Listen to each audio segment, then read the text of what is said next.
तुमचं नको आंदोलन चालू आहे तहसील समोर भाकरे करून, तर काय सांगणार आहे तुम्ही आता? माझ्यावर ही वेळ आलेली आहे, तर मी महिना झाले इथं बसले, मला काही न्याय मिळाला नाही. माझं घरकुलाचे पैसे जे अडवले गेलेत त्याच्यासाठी मी इथं न्याय मागण्यासाठी तहसील कार्यालयाच्या समोर बसले. 1.5 महिना झालाय आता इथं आहे, तरी काय माझ्याकडे लक्ष देत नाहीत. ते घरकुलाचे पैसे माझे सोडा म्हणते, काय सोडले नाहीत त्यांनी. माझं घर जे आहे आता राहायचं ते बेघर झालेले आहे मी. माझी जागा सहित घर बी नाहीच म्हणायलेत आता हे लोक. राहू नका म्हणते तिथं. मग आता रस्त्यावर राहायची वेळ आली, काय करावं आता? माझ्यावर खूप बेकार वेळ आलेली आहे ही. त्याच्यावर मी इथं दगडाची चूल मांडलेली आहे आणि 3 दगड ही BDO साहेब आणि विस्तार अधिकारी, ग्रामसेवक, लिपिक हे लोक माझ्यावर खूप अन्याय करतात. ह्यांच्याकडनं असं ही व्हायलंय, चुकीचं व्हायलंय सगळं. माझं घरकुलाचे पैसे अडवून आज मी रस्त्यावर इथं चूल मांडून खायला लागले मी इथं लेकराला घेऊन, माझ्यावर अन्याय झाल्यामुळं. BDO साहेबांनी ही असं चक आमचं अडवायचे नव्हते पैसे घरकुलाचे. म्हणून मी मुख्यमंत्र्याला म्हणते की बाबा तुम्ही आम्हाला न्याय द्या, तुम्ही आमच्याकडे लक्ष घाला. तुम्ही म्हणता पंतप्रधान म्हणते नरेंद्र मोदी तुम्हाला घर दिले जाईल, जागा दिली जाईल. आता ते काय लक्ष घालं नाही तिकडं, गोरगरिबाकडे बघणं झालेत. आता मी इथं 1.5 महिना झालं मी इथं बसले, आंदोलन करते. गप बसून आंदोलन चालू होतं माझं. आता मला अशी वेळ आली की मी इथं रस्त्यावर चूल मांडून माझी लेकरं घेऊन उघड्यावर बसलेली आहे. लहान लहान लेकरं, माझी 2 लेकरं आहेत, तरी 1 लेकरू मी घरी ठेवून आले. 1 लेकरू सोबत आहे माझ्या घर परिवार घेऊन मी आज रस्त्यावर आहे. तर मला एवढंच म्हणायचं आहे की बाबा आमचं घर द्या मला. तुम्ही म्हणताय ना तुम्हाला घर देऊ, जागा देऊ. मुख्यमंत्री म्हणतात की आम्ही तुमच्यासाठी गोरगरिबासाठी सगळे काय असेल ते आम्ही देऊ. लाडक्या बहिणीचा संसार उघड्यावर पडला. आता बघा तुम्ही लाडक्या बहिणींकडे, तुम्ही म्हणताय ना आमच्या लाडक्या बहिणीला त्रास होऊ देणार नाही, आम्ही उभा राहणार आहोत म्हणता. आणि आज माझ्यावर ही वेळ आली की मला इथं चुलीवर स्वयंपाक करावा लागायले. रस्त्यावर मी आलेली आहे, मी रस्त्यावर बसून खायला लागले. आज माझी लेकरं घेऊन मी रस्त्यावर आहे. तर मला न्याय देणार का नाही तुम्ही? सर सांगा आता तुम्ही.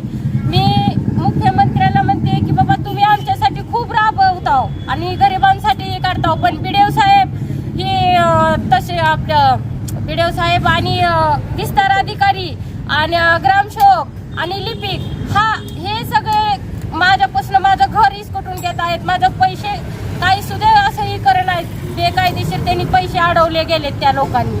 मग माझी मागणी काय की तुम्ही ह्यांच्यावर कारवाई करा आणि काय असेल ती फौजदारी गुन्हा दाखल करा ह्यांच्यावर. काय असेल ते 18 शिट्टी त्यांच्यावर गुन्हा दाखल झाला पाहिजे, ही माझी मागणी आहे. 18 शिट्टी गुन्हा झाला पाहिजे. मला दलित समाजाचे असून माझ्यावर ही वेळ येते की मला खूप त्रास होतोय. मला ही त्रास देऊ नका, ही जाणून बुजून मला त्रास देत आहेत ही सगळे लोक. आज BDO साहेब सुद्धा आज मनावर घेत नाहीयेत. म्हणजे ही कसा आहे न्याय? ही राजकीय दबावाखाली ही लोक मला ही त्रास देत आहेत. आज माझ्यावर इतकी वेळ बेकार आली की मी इथं रस्त्यावर आज बसून माझी लेकरं घेऊन, माझा 1.5 महिना झाले मी इथं रस्त्यावर आहे, मी इथं रोडवर आहे. उन्हातानाची माझी लेकरं घेऊन मी इथं राहते. काय करावं? आम्हाला कोण न्याय देणार ह्यात? मुख्यमंत्र्याला एवढी माझी मागणी आहे, विनंती आहे की भ्रष्टाचार करणाऱ्या लोकांवर त्यांनी फौजदारी गुन्हा दाखल करावा, ही माझी मागणी आहे. आज मी इथं चूल मांडून खाते, माझं लहान लेकरं घेऊन माझी उन्हातानाचं मी इथं बसलेले आहे. आमचं काम धंदा पुरतंय, आमचं हातावरचं पोट आहे. आम्ही कसं करायचं ह्याच्यावर सांगा? कसं जगायचं? हातावरचं पोट आहे, आम्हाला शेत नाही का, आम्हाला घर नाही का, आम्हाला जागा नाही. जर शासनाची जागा आहे, गावठाणची जागा आहे, तर तिथं सुद्धा आम्हाला बांधू देत नाहीत. मी 35 वर्ष झाले तिथं राहते.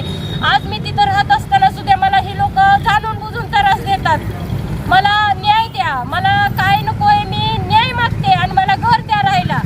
मला घर नाही आहे राहायला. आज जी मोजणी झाली पाहिजे, आज रातंजन गावात जी गावठाण आहे त्या रातंजन गावाची मोजणी झाली पाहिजे. घर नंबर त्याचे फिक्स झाले पाहिजे आणि रजिस्टर काय घोटाळे केलेले आहेत फेरमध्ये, ती रजिस्टर ती ताब्यात घ्यावे साहेबांनी, तहसीलदार साहेबांनी. इथं मी ही एक मागणी केलेली होती सरांना की सर तुम्ही लक्ष घाला. मी आज इतके दिवस झाले इथं बसले, तुम्हाला दिसत नाही का हो सगळे जाताव येताव, तरी सुद्धा आमच्याकडे बघत नाही. आमचे लहान लेकरं घेऊन आम्ही रस्त्यावर बसताव.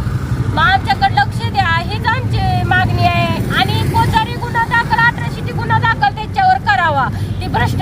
माझ्यावर. जर आज ज्याला घर नाही त्याला घर देत नाहीत आणि ज्याला घर आहे त्यांना गायरानात बांधायला ह्यांनी देतात आणि असला भ्रष्टाचार करतात. 1-1, 2-2, 3-3 एका घरात घरकुलं देतात आणि मला आज गरीबाला घर नाही तर तुम्ही देत नाही, अडवताय.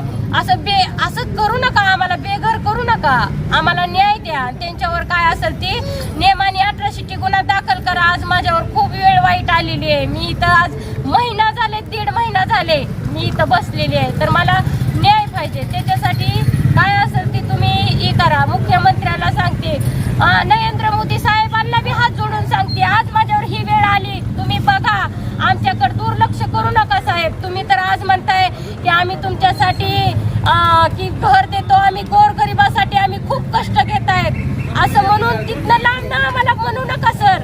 तुम्ही आमच्याकडे लक्ष द्या. तुम्ही तिथनं लांबनच म्हणताय की बाबा तुम्हाला घर देऊ, हे करू, ते करू. काय घर? आमचं घर तुम्ही महागारी द्यायला लागलाव. तुम्ही द्यायला देताव आणि